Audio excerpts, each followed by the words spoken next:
Medical cannabis in North Carolina. What you need to know about the recent amendments and its significance for your business.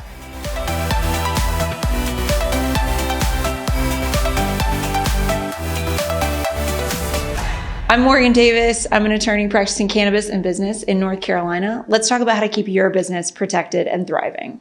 So last year we talked about SB 711, also known as the North Carolina Compassionate Care Act or North Carolina Medical Cannabis Act. SB 711 didn't make it through last year, made it through the Senate, never made it through the House, so died at the end of the 2022 session, had to be reintroduced at the beginning of the 2023 session, which it was, and is now SB 3. Same name, pretty much the same bill, though there have been a few amendments so far already in quarter one.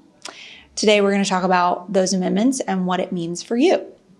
So let's talk about the provisions that remain the same and just get a little refresher. One, it limits access to debilitating medical conditions. So people who can apply for medical cannabis under SB 3 in its current iteration are limited to a specific pool of patients that suffer from certain debilitating conditions. Some of these are cancer, epilepsy, HIV/AIDS, sickle cell, Crohn's, MS, Parkinson's, PTSD, though PTSD has to be proven with one or more traumatic events. Terminal patients with less than 6 months to live, and people in hospice care. Some things you will notice are not included: anxiety, pain management, and addiction.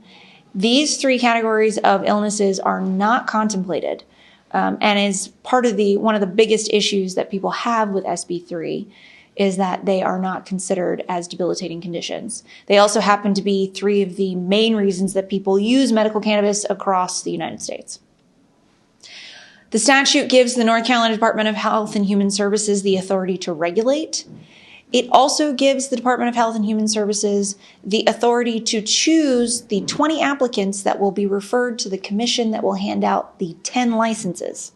So how that works is everybody will apply to the North Carolina Department of Health and Human Services who wants to apply for a license. Only 20 of that large pool will then be referred to the commission that will hand out 10 licenses. Very small amount of licenses. Very small pool that those licenses are going to be awarded from. Other things to know, the original license fee is $50,000 plus $5,000 for each additional facility. Every applicant who's going to be awarded a license has to have their own grow facility, their own distribution facility, their own retail facility. It encourages vertical integration. You've got to own every single part of the supply chain, which makes this a very expensive license.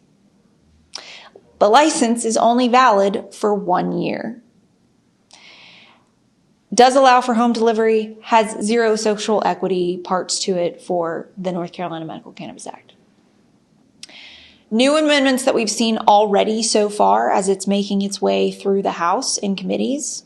In addition to the $50,000 plus $5,000 for each of your facilities, suppliers will have to pay a monthly fee of 10% of their gross revenue derived from the sale of cannabis products. So that means you're paying 10% of your profit off the top back to the state every month. This is a lot of money. Distribution centers. Every applicant must have one distribution center in a Tier 1 county. Tier 1 counties are economically distressed counties. So they're basically saying that you're going to have to put at least one of your distribution centers in a Tier 1 county, where these are not large population counties. The fear is those dispensaries, those distribution centers aren't going to make a lot of money, and they're probably going to have to drop their prices compared to, let's say, their distribution center in Charlotte, because these communities don't have as much money running through them as, say, Charlotte or the Raleigh area. Overall, what is the significance of SB 3 and the amendments as they currently stand? One, the business opportunity that is created by SB 3 is small. As I already said, the pool of applicants who get referred from DHHS to the commission who ultimately hands out the 10 licenses is only 20. There's nothing in the statute that plans for an expansion of that number. So if you're hoping 5 years from now, that's going to change from 20 or 10 to 30, 40, there's nothing that requires that. Licenses are only good for 1 year.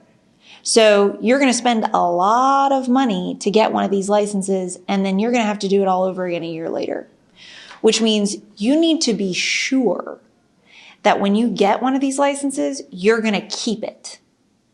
So any new regulation that comes out, anything you're going to have to do to keep that license, you're going to jump through that hoop, which means that your compliance cost as time goes on could be quite high. The placement of dispensaries is difficult, but I think does aim to help North Carolinians. The preference of Tier 1 counties are not being population centers in North Carolina makes it very hard for a business, because that means at least one of their distribution centers isn't going to be making as much money potentially as their other distribution centers. So they need to factor that in their cost in their other placements. That being said, it helps communities that are economically distressed, that generally wouldn't have access to these kinds of facilities, and have people who are in need of them. Failure to comply is a criminal act. So SB 3 has teeth that SB 711 didn't have. Several different criminal charges have been rolled into the bill this year. Most of them say that manufacturing, selling, possessing medical cannabis without complying with these regulations results in criminal charges, can result in criminal charges. And they range anywhere from a Class 2 misdemeanor to a Class G, H, or I felony. So not small criminal action. There is also what we call an enhancement, where if you are charged with certain offenses, specifically trafficking in marijuana, so large amounts of marijuana on medical distribution center grounds, that has an enhancement level that now comes with it in sentencing, which means you could be looking at many, many years in prison if convicted of it, if convicted of one of these crimes with that enhancement. So all that to say, your liability for non-compliance isn't just civil. It's not just a slap on the wrist or a revocation of your very expensive license. It could also be criminal action. The application process to become a recommended applicant is not outlined in the statute.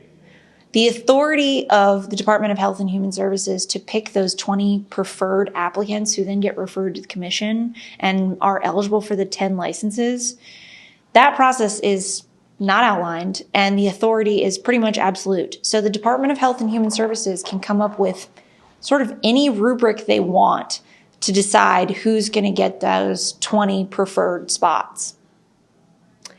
That means it's really difficult for you as an applicant to know, what do I have to do to be in the running?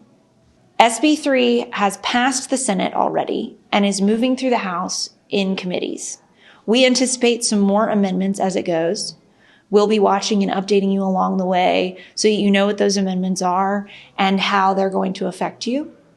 If you're interested in applying or exploring the option, give us a call. We'll talk to you about what the application requirements currently are and what kind of preparations you should be looking at for when medical cannabis in North Carolina does in fact pass.